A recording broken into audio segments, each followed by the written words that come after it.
Hello दोस्तों, मैं RP Singh.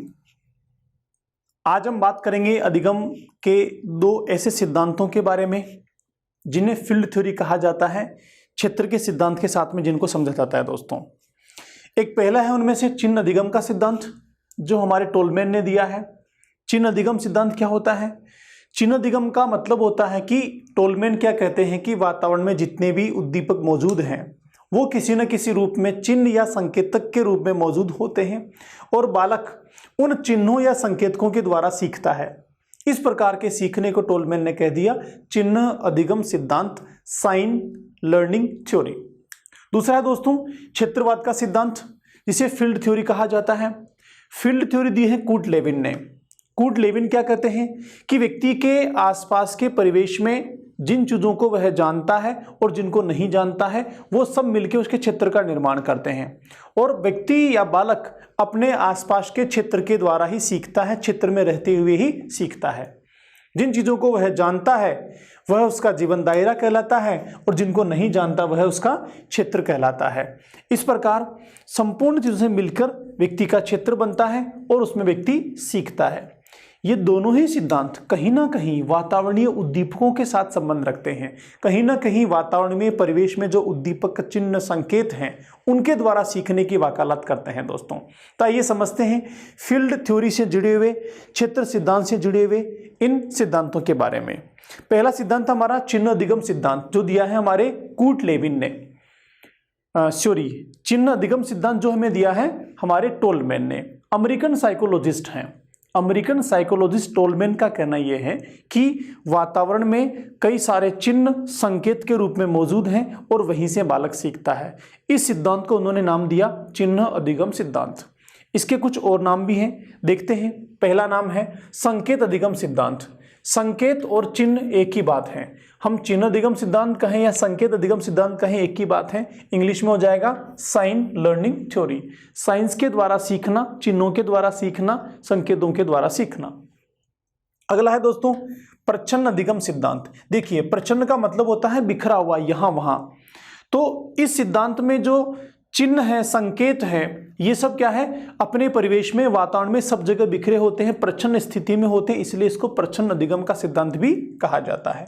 अगला है अव्यक्त अधिगम का सिद्धांत, लैटेंट लर्निंग थ्योरी। अव्यक्त अधिगम का सिद्धांत इसलिए कहते हैं कि यह व्यक्त नहीं होता है, आंतरिक रूप से बनता है, इसलिए इसको अव्यक्त अधिगम का सिद्धांत भी कहा जाता है। दोस्तों, तो इस प्रकार 3-4 नाम से जाना जाता है हमारा टोलमैन के द्वारा प्रतिपादित चिन्ह अधिगम का सिद्धांत। देखो इसमें क्या है, अमेरिकन मनोवैज्ञानिक टोलमैन के द्वारा प्रतिपादित इस सिद्धांत में व्यवहार पर्यावरणीय उद्दीपकों से अभिप्रेरित होता है। किससे होता है? पर्यावरणीय उद्दीपकों से, जो बालक के परिवेश में आसपास कहीं ना कहीं मौजूद होते हैं, परिवेश में मौजूद होते हैं। जहां जहां बालक घूमता है, फिरता है, देखता है, वो चीजें जो बाहर परिवेश में वातावरणीय उद्दीपकों के रूप में मौजूद होती हैं, उनसे बालक सीखता है। उद्दीपकों का मतलब हो गया स्टिमुलस। कौन से स्टिमुलस? जो किसी न किसी रेस्पॉन्स के लिए जिम्मेदार होते हैं। चिन्ह शब्द का अर्थ यहां पर क्या है? किसी भी बालक के चारों ओर परिवेश में उपस्थित वातावरणीय उद्दीपक जो बालक के सीखने में संकेतक का काम करते हैं, उन्हें कहा जाता है चिन्ह। ये साइन कहें, चिन्ह कहें, या फिर इनको हम संकेतक कहें, ये किसी न किसी रूप में बालक के आसपास के परिवेश में सीखने के रूप में काम करते हैं। देखो कैसे, जैसे मान लीजिए एक बालक यहां से दिल्ली जाना चाहता है, या कोई व्यक्ति यहां से दिल्ली जाना चाहता है, तो दिल्ली जाने के लिए घर से निकलते ही उसको सड़क पे जहां भी देखेगा कई सारे चिन्ह उसको दिखाई देंगे कि दाएं मुड़ना है, बाएं मुड़ना है, हॉर्न नहीं बजाना है, गाड़ी धीरे चलानी है, आगे फला स्टेशन आएगा, फला शहर आएगा। सारी की सारी चीजें चिन्हों के रूप में सड़क पर मौजूद होती हैं। उन सबको देखकर, समझकर व्यक्ति या बालक लगातार आगे बढ़ते हुए दिल्ली पहुंच जाता है। जंगल में आप जाइए तो बहुत सारे प्रकृति के चिन्ह हमें मौजूद होते हैं कि हाँ, आसपास को देखकर लगता है यहाँ पानी उपलब्ध होगा। वहाँ के घनेपन, अंधेरे को देख लगता है कि घना जंगल होगा। कोई पक्षियों की आवाज़ आ रही है, उसको सुन के हमें लगेगा आसपास में पक्षी रहते होंगे। तो वातावरण में, परिवेश में जहाँ भी बालक जाता है, जहाँ भी व्यक्ति जाता है, उसमें जो उद्दीपक मौजूद होते हैं वो सब किसी न किसी रूप से सीखने के लिए जिम्मेदार होते हैं। एक और बात, अगर हम चिन्हों की बात करें तो चिन्ह जो है, चिन्ह में लिपि के चिन्हों को भी शामिल किया जाता है। किसके चिन्हों को? लिपि के चिन्हों को भी शामिल किया जाता है, क्योंकि किसी भी भाषा को अभिव्यक्त करने के लिए कुछ लिपि के चिन्ह बनाए गए हैं। हम जो हिंदी समझ रहे हैं, हिंदी में जो लिखा हुआ है देवनागरी के जो चिन्ह यहाँ पर मौजूद हैं, ये भी क्या है? एक लिपि के लिए चिन्ह के रूप में होते हैं। तो लिखा हुआ भी कहीं व्यक्ति पढ़ता है तो वो भी चिन्ह अधिगम कहलाता है। हम जो बोलते हैं तो बोलने में हिंदी इस्तेमाल हो रही है, इंग्लिश इस्तेमाल हो रही है या फिर मारवाड़ी इस्तेमाल हो रही है, तो ये हिंदी इंग्लिश मारवाड़ी के भी क्या है? चिन्ह है, ध्वनि चिन्ह, ध्वनि संकेतक। ये भी बालक को सीखने में मदद करते हैं। तो जो कुछ भी बालक सीखता है कहीं ना कहीं किसी न किसी रूप से चिन्हों के रूप में, संकेतकों के रूप में बालक के आसपास के परिवेश में मौजूद होता है, और उन चिन्हों और संकेतकों के माध्यम से बालक विभिन्न ज्ञानेंद्रियों से सूचनाओं को मस्तिष्क में पहुंचाता है। इस प्रकार बालक सीखता है। इस सीखने की प्रक्रिया को टोलमैन ने चिन्ह अधिगम सिद्धांत का नाम दिया है दोस्तों। तो यहां पर क्या हो गया? हर एक चिन्ह, हर एक वस्तु, हर एक संकेतक जो सीखने में उद्दीपक के रूप में मौजूद होता है, उन सब चीजों को सीखने के लिए टोलमैन ने जिम्मेदार माना है। आगे की बात करें, टोलमैन के अनुसार किसी भी बालक को अधिगम कराने के लिए उसके चारों ओर के परिवेश में अनेक वातावरणीय उद्दीपक उपस्थित होते हैं, और अगर हम किसी बालक को विशेष वातावरण देना चाहते हैं, विशेष बिंदु, विषय वस्तु के बारे में सिखाना चाहते हैं, तो हमें उससे संबंधित ऐसे संकेतक चिन्ह उसके परिवेश में लाने चाहिए, बनाने चाहिए, जो हम सिखाना चाहते हैं तो उनको देखेगा और ऑटोमेटिक बालक उससे सीखेगा। उपस्थित किए जाएं, क्योंकि इसके द्वारा बालकों में सीखने के लिए मानसिक रूप से प्रेरित होते हैं, मेंटल रूप से प्रिपेयर होते हैं। जैसे आप किसी क्लास में इंग्लिश पढ़ाते हैं, आप चाहते हैं आपके बच्चों में इंग्लिश को लेके जो इंस्ट्रक्शन है, डायरेक्शंस हैं या कमांड्स हैं, वो बच्चों को याद हो जाए। तो आप क्लास में चारों तरफ पोस्टर लगा देते हैं। एक पोस्टर पे लिखते हैं निर्देश, एक पे कमांड्स, एक पे ऑर्डर्स, एक पे सामान्य जो चीजें दैनिक जीवन में काम आती हैं, एक पे ग्रीटिंग्स आपने लिख दिया। अब ये जो दीवारों पे लिखा हुआ है या फिर पोस्टर आपने लगा दिए हैं, बच्चा उस क्लास में जब भी आएगा उन पोस्टर पे नजर जाएगी, जो लिखा है उनके ऊपर नजर जाएगी, फ्लिप कार्ड्स को देखेगा और देखकर उनको सीखना शुरू करेगा।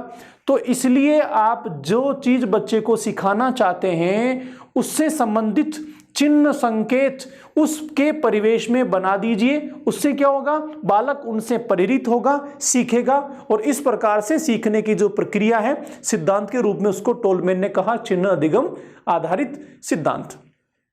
देखिए, जैसे एक गर्भवती महिला होती है, उस गर्भवती महिला के कमरे में बहुत सारे बच्चे के पिक्चर लगा दिए जाते हैं सुंदर सुंदर से।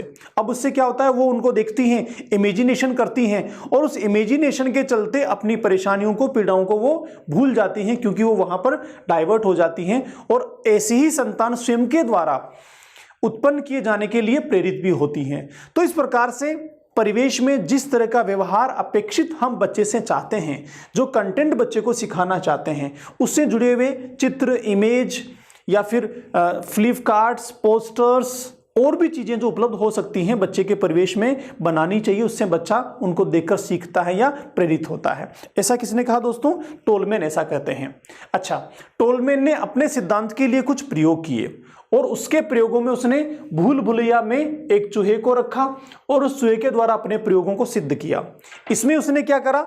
देखो यहां पर एक बार ये देखते हैं, यहां पे ये डोर है, ये जहां भी ये बने हुए यहां पर दरवाजे हैं और यहां पर पर्दे लगे हुए हैं।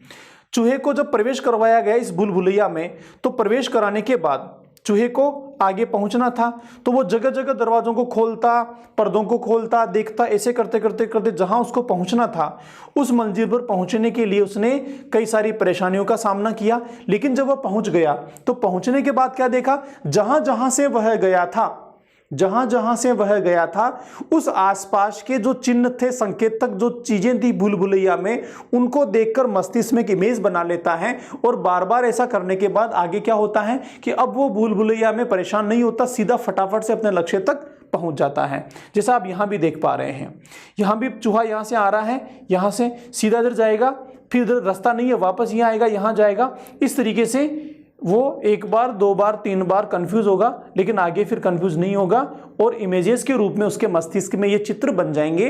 इसलिए इसको कहते हैं लेटेंट लर्निंग, लेटेंट लर्निंग, अव्यक्त अधिगम।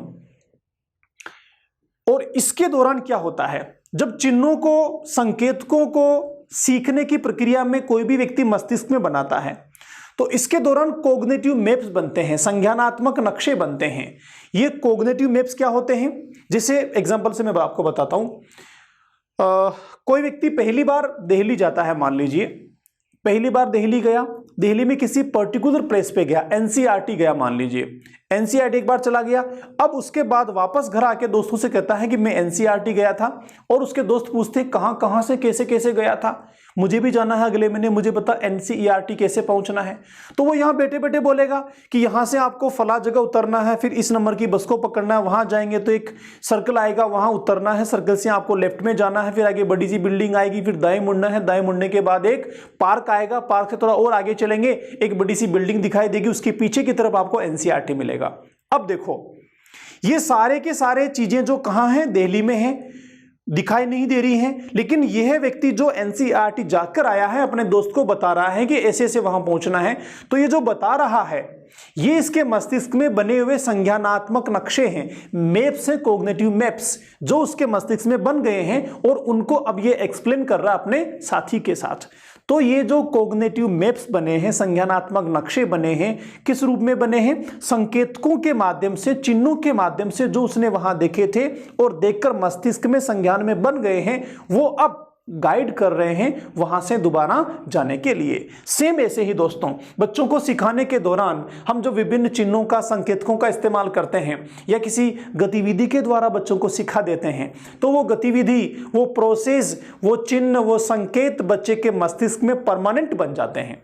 और एक बार परमानेंट बन जाते हैं तो फिर दोबारा वो ऐसी स्थिति में बड़े आसानी से समस्याओं का समाधान कर लेता है, या फिर जो उसने समझा, जो सीखा, उसको वो किसी को आसानी से एक्सप्लेन भी कर सकता है, बता भी सकता है। तो ये जो बताने की स्थिति है, एक्सप्लेन करने की स्थिति है, समस्याओं को आगे चल के फिर से समाधान करने की स्थिति है, ये उसके मस्तिष्क में बन जाती हैं। और इस मस्तिष्क में बनी संरचनाओं को कहा जाता है मानसिक मानचित्र, कोग्निटिव मैप्स। कैसे, जब चूहा यहां से गया तो यहां से जाने के दौरान उसके आसपास के जो चिन्ह थे, संकेत थे, उन सबको मस्तिष्क में बनाता चला गया, और जब वो लक्ष्य पर पहुंच गया तो उसको पता चल गया कि मेरे आगे जाने के बाद दाएं मुड़ना है, फिर बाएं मुड़ना है, फिर ऐसे करना है, ऐसे करना है। ये सारी बातें इसके मस्तिष्क में बन गई। इस प्रकार से जो वातावरण में उद्दीपक मौजूद होते हैं चिन्हों के रूप में, संकेतकों के रूप में, वो हमारे मस्तिष्क में बन जाते हैं। दोस्तों इस प्रकार से सीखने की प्रक्रिया को टोलमैन ने कहा है चिन्ह आधारित अधिगम, और यह सिद्धांत कहलाता है चिन्ह या संकेत आधारित अधिगम का सिद्धांत। फाइनली यहां से सीखा क्या हमने, इस सिद्धांत को कक्षा कक्षों में कैसे काम में लेंगे, बच्चों के साथ कंटेंट को डिलीवर करने में ये कैसे फ्रूटफुल होगा। तो यहां पर क्या ध्यान रखना है कि बच्चों को जब भी आप सिखाएं तो कोशिश करें ऐसे चिन्ह बताने की, संकेत बताने की जो उसके परिवेश में, आसपास में मौजूद हों, और उसके द्वारा सिखाएंगे तो बच्चे के मस्तिष्क में कोग्निटिव मैप्स बन जाएंगे। फॉर एग्जाम्पल, उदाहरण के लिए समझो एक बार आप कैसे, हाउ। आप बच्चे को पेट के विभिन्न पार्ट्स के बारे में बताना चाहते हैं। आपने बोर्ड पर चित्र बनाया कि देखो बेटा ये पेड़ है, और ये पेड़ का तना है, ये इसकी शाखाएं हैं, फूल है, पत्तियां हैं, और ये नीचे जड़ें हैं। चित्र बना दिया, तीर के निशान लगा के वहां पर आपने नामांकित कर दिया विभिन्न पार्ट्स को, एक तरफ टेबल में लिख भी दिया उनको क्रमवार, और बच्चे ने उसकी कॉपी में उतार लिया। घर जाके 10-5 बार पढ़ के उसने याद कर लिया, रट लिया। आपने सेकेंड डे पूछा, बच्चे ने सुना दिया। 3 दिन बाद टेस्ट लिया, बच्चे ने पूरे लिख दिए, पूरे मार्क्स आ गए। आपको क्या लगा कि बच्चे ने सीख लिया? हाँ सीख लिया। लेकिन सीखने का ये तरीका एक दूसरे रूप में भी बच्चे के साथ घटित किया जा सकता है। कैसे? आपको बच्चे को पेट के बारे में बताना है, आप एक झुंड बनाइए, एक समूह बनाइए, और बच्चों को कक्षा कक्ष के बाहर लेकर आइए। कक्षा कक्ष के बाहर जहां पर एक पेड़ है, उस पेड़ के साथ बच्चों से बातचीत कीजिए। देखो ये पूरा पेड़ है, इसमें ये इसका तना है, ये तना है, ये इसकी शाखाएं हैं, फूल है, पत्तियां हैं, और इसके नीचे जड़ें भी होती हैं। उस पेड़ के साथ जब आपने कई सारी गतिविधियां की, पेड़ के साथ खड़े होकर बच्चे को पेड़ के बारे में बताया, विभिन्न पार्ट्स के बारे में बताया, अब यहां पर क्या हो रहा है, यहां पर इस पेड़ को बालक सीखने के चिन्ह के रूप में इस्तेमाल कर रहा है, संकेतक के रूप में इस्तेमाल कर रहा है। और पूरे 15, 20, 25 मिनट की चर्चा में जब आप पेड़ के साथ खड़े होकर बच्चे को बता रहे हैं तो बच्चे के मस्तिष्क में इमेज बन रहे हैं, चित्र बन रहे हैं, मैप्स बन रहे हैं और संज्ञान बन रहा है, समझ बन रही है। और ये समझ जब पक्की बन जाती है, एक संपूर्ण संरचना के रूप में सर्जित हो जाती है, तो इसे कहा जाता है कॉग्निटिव मैप। और इस तरीके से जो अधिगम होता है दोस्तों वो परमानेंट अधिगम होता है, वातावरण के साथ जोड़कर सीखने पर आधारित होता है और बच्चा इस तरह के अधिगम को चीर रूप से अपने मस्तिष्क में कायम रख पाता है। तो ये थ्योरी हो गई फील्ड थ्योरी से जुड़े हुए अधिगम सिद्धांतों को लेकर। हम एनसीएफ 2005 की बात करें, एनसीएफ 2005 के कुछ बेसिक प्रिंसिपल्स है फ्रेंड्स। उसमें से एक प्रिंसिपल ये है कि बच्चों को उनके परिवेश से जोड़कर सिखाया जाए, बच्चों को स्कूल से बाहर भी ले जाया जाए, स्कूल की दीवारों को कम करके बाहर के परिवेश से बच्चों को जोड़ा जाए। तो अब आपने पेड़ के बारे में सिखाया, एक तरीका नंबर 1 वाला था, दूसरा नंबर 2 वाला, मैंने आपको दोनों तरीके बताए। कौन सा तरीका ज्यादा कारगर होगा? दूसरे वाला ज्यादा कारगर होगा, एनसीएफ 2005 ऐसा कहता है, क्योंकि वो प्रैक्टिकली हो गया, क्योंकि उससे बच्चे के मस्तिष्क में कॉग्निटिव मैप्स बन गए। That is the ultimate theory of Tolman. यही मूल रूप से व्यवहारिक उपयोगिता है टोलमैन के अधिगम सिद्धांत को लेकर।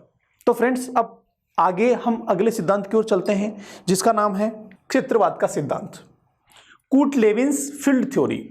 अमेरिकन मनोवैज्ञानिक कूट लेविन ने एक सिद्धांत दिया सीखने का, उसको फील्ड थ्योरी कहा जाता है। वहां पर कूट लेविन क्या कहते हैं कि बच्चा जो कुछ भी सीखता है अपने परिवेश में, अपने वातावरण में विभिन्न चीजों को देखकर सीखता है। इंटरेक्शन होता है किस किस में? बालक में और वातावरण में, दोनों के बीच। ये जो बालक का वातावरण होता है वो उसका क्षेत्र होता है। क्षेत्र का मतलब जहां जहां उसका आना जाना होता है, जिस जिस परिवेश में, जिस जिस वातावरण में, जिस जिस माहौल में वह आता जाता है, वह उसका क्षेत्र हो गया। तो अंतः क्रिया होती है, इंटरेक्शन होता है किस किस के बीच? बालक और उसके क्षेत्र के बीच, व्यक्ति और उसके क्षेत्र के बीच। देखो अभी मैं आपके साथ हूं, मेरे द्वारा किए गए डिस्कशन को आप सुन रहे हैं और समझ रहे हैं। तो यहां भी दो चीजें हैं, एक मेरे द्वारा आपको मिलने वाला बाहर से सीखने का क्षेत्र।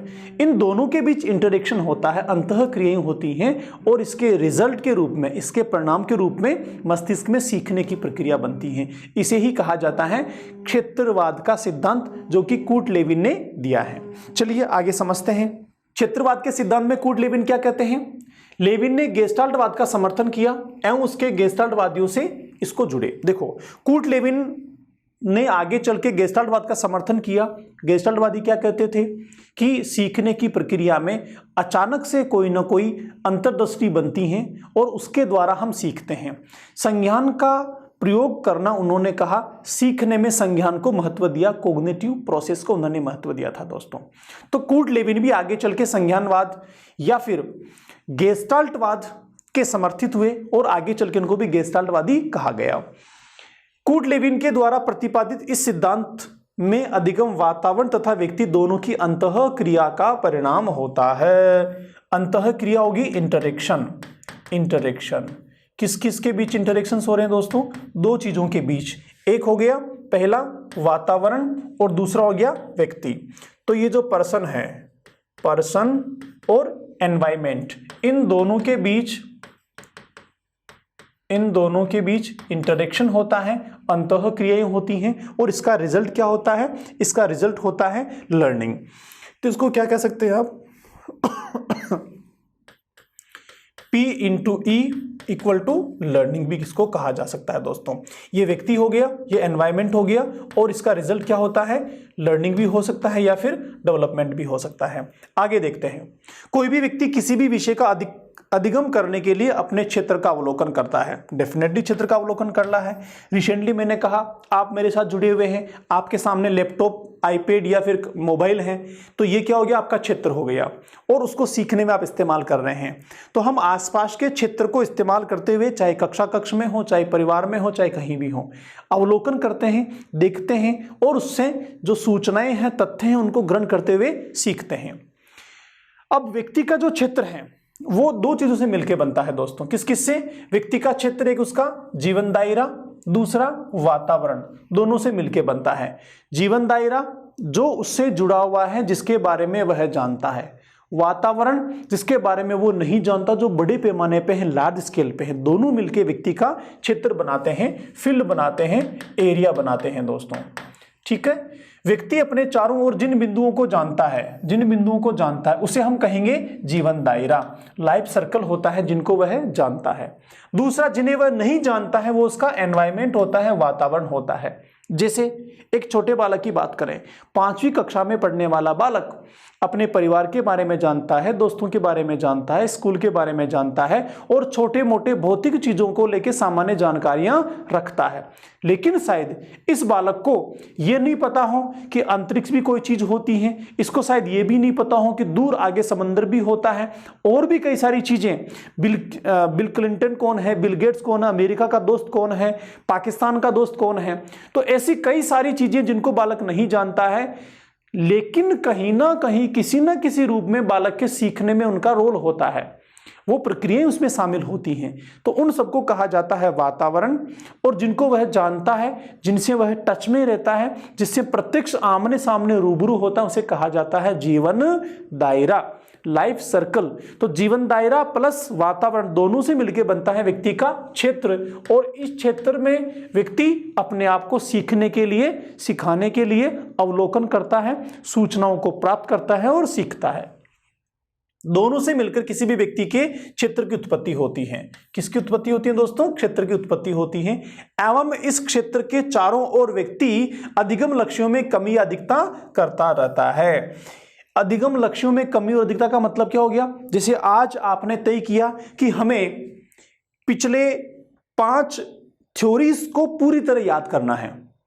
कौन सी थ्योरीज? जो पीछे हमने पढ़ी है उनको पूरी तरह याद करना है। आपने कोशिश की, प्रयास किया, सीख लिया, याद कर लिया। अब आपने कल फिर डिसाइड किया कि मुझे जो शेष रिमेनिंग थ्योरीज हैं उनको भी याद करना है, प्लस पीछे वाला भी रिवाइज करना है। तो आपने इसको भी याद किया, प्लस पीछे वाला भी रिवाइज किया। तो आपने क्या करा? आपके अधिगम के लक्ष्यों में बदलाव किया, बढ़ाया, घटाया, जो भी आपने किया। लेकिन किसके संदर्भ में? आपके क्षेत्र के संदर्भ में। क्षेत्र का मतलब क्या हो गया? जिनसे आप पढ़ रहे हैं वो आपकी टेक्स्ट बुक, आपकी किताबें, आपके परिवेश, आपका ये ऐप जिससे आप मेरे साथ जुड़े हुए हैं, ये सब आपका क्षेत्र हो गया। इसी क्षेत्र में आप आपके सीखने के लक्ष्यों को बढ़ा भी रहे हैं तो घटा भी रहे हैं। कूट लेविन क्या कहता है? कूट लेविन कहता है कि बालक या व्यक्ति जिस परिवेश में सीख रहा है, जिस क्षेत्र में सीख रहा है, उसी क्षेत्र में लक्ष्यों को बढ़ाता भी है और घटाता भी है। जैसे एक ही कक्षा में जब बच्चा सीख रहा होता है, एक बालक डॉक्टर बनना चाहता है, एक बालक टीचर बनना चाहता है, दूसरा एक साइंटिस्ट बनना चाहता है। हर एक बालक के अपने अपने लक्ष्य होते हैं और ये सारे के सारे लक्ष्य, सारे के सारे उद्देश्य और गोल्स कहां अचीव करते हैं दोस्तों? बालक अपने क्षेत्र में ही इन सबको अचीव करता है। देखिए किस प्रकार व्यक्ति का जीवन दायरा और क्षेत्र होता है। कूट लेविन दो चीजें यहां पर बताई हैं। ये जो पर्सनल है, जिसको वह जानता है, ये तो उसका क्या हो गया? ये उसका जीवन दायरा हो गया। इसके अलावा जो बाहरी दुनिया है, ये बाहरी दुनिया, आउटर वर्ल्ड, ये सब क्या हो गया? इसका वातावरण हो गया। दोनों मिलकर उसका क्षेत्र बनते हैं।